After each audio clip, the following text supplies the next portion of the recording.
Welcome back to the channel, everybody. Today we're celebrating Orktober and Inktober.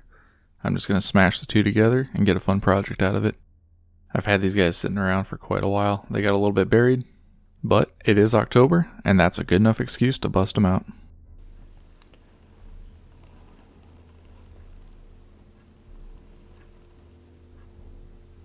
Alright, so I got quite a few projects just hanging out right now, but given that we are into Orktober, I think it's time to look for something a little bit different. And I know that somewhere in this mess, I've got some orcs. So let's see what we can find.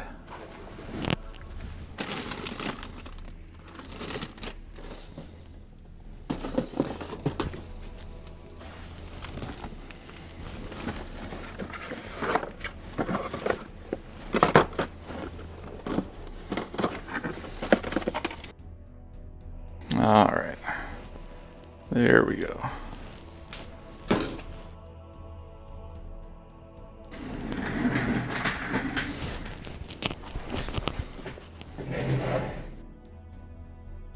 Any of you guys going to be participating in that time-honored tradition of Orktober? If you hadn't thought about it, you still got a couple weeks. What you're seeing me do here is mix up milliput and put that into some of the crevices. These guys had some pretty bad seam lines, so all I did was get this stuff wedged in there really good and then use some sculpting tools to help fit it in and get the excess off. Once that was complete, it's on to the zenithal highlight. We're starting out with our black Stynylrez base, and then we'll be adding white Liquitex ink and starting to build up that transition from a gray all the way to a white up top and around the face. I really have wanted to get into Shadespire, but with all the clubs being closed right now, and with so many other games and models sitting on my shelf, I just really haven't been able to justify getting into it. Maybe that'll change soon, who knows? I hope it does. This will be my first time painting yellow in quite a while, and I'm going to try using one of the tips that I saw online. People are talking about underpainting with pink to kind of give it a nice pop. Once that pink is on all my lower areas, leaving the white on the top, I'm going to come back in with my fluorescent yellow and put that from the top down. This stuff's pretty thin, so I don't have to worry about obscuring everything underneath it, and it's getting a real good blend with that pink. Once all the airbrush base coating is done, I'm moving over to the brush, grabbing my fluorescent green, and starting to work on some of these skin tones. After that first layer's on, spoiler alerts, it's going to take more, I'm coming back in with black ink and putting it into all the chainmail. I want to get a real nice deep black established, so that when I come back in with that silver over top, it gets a lot of contrast. After that, I got out my sepia ink. If you didn't catch it in the beginning, this video is pretty much brought to you by ink. As with the skin tones in here, it's going to take a couple layers to get that final opacity. Right now we can still see the yellow poking through, and that's okay, because I'm going to come back in and put down some more coats.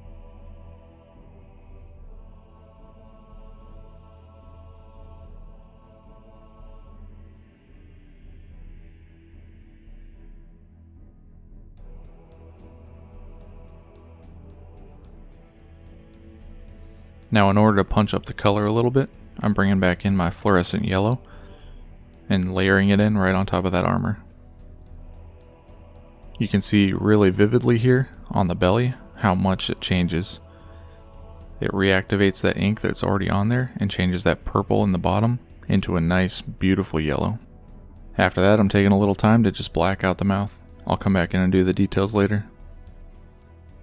Then I'm going to grab my dry brush and come back in with bold titanium white and use that on all the weapons. This is going to give a lot of detail. These things are supposed to be stone, right? And it really brings that texture and that feel out of the model. After that, I'm grabbing my copper from Pro Acryl and starting to pick out some of the details. This is really just to break up the surface and give a couple visual interest points around the model.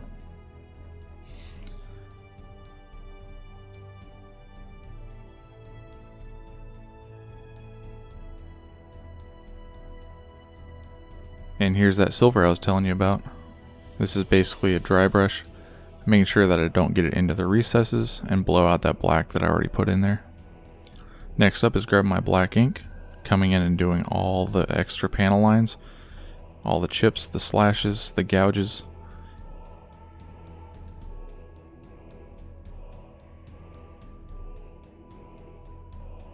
It really adds some life into the model, and you can see that here in this side by side.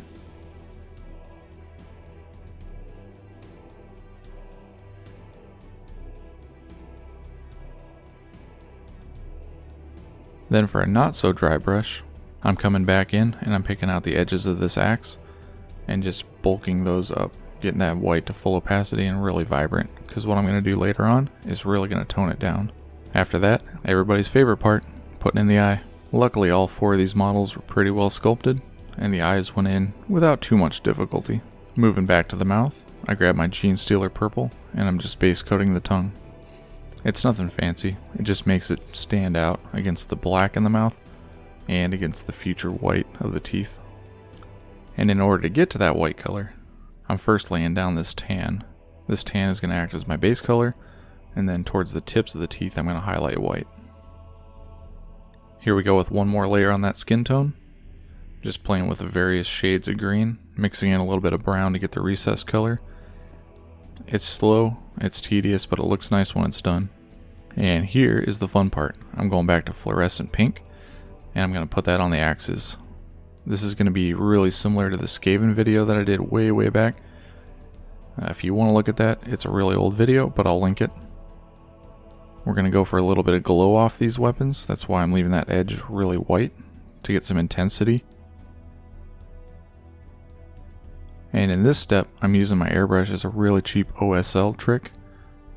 The pink is going to blend a little bit with that yellow underneath, creating almost an orange.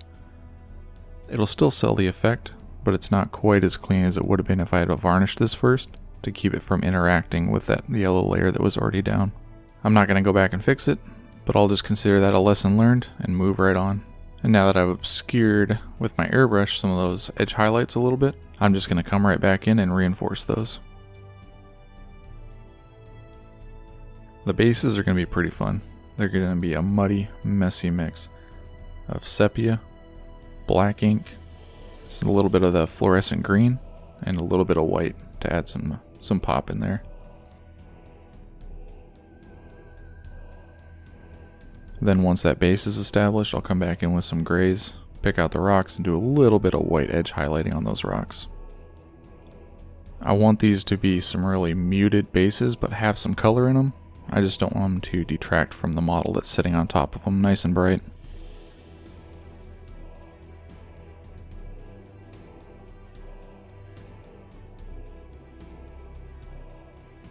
Then since I already got that gray out, I'm just going to put down an initial ring around the base and get a good solid color on there.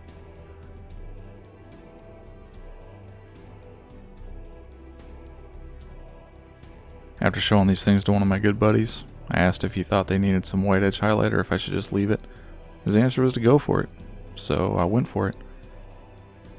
This is really going to make that armor pop. It's definitely worth the extra effort. I was just kind of trying to justify it to myself to not do it.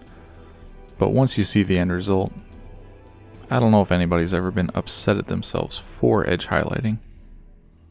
Edge highlighting takes a while, so I decided I'd kick back, relax a little bit, and just enjoy the recline.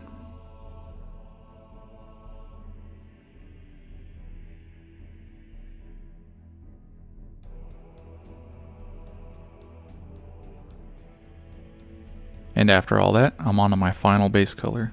I'm just putting a little bit of Vallejo Game Air Black on there to get a nice satin, smooth finish around that base.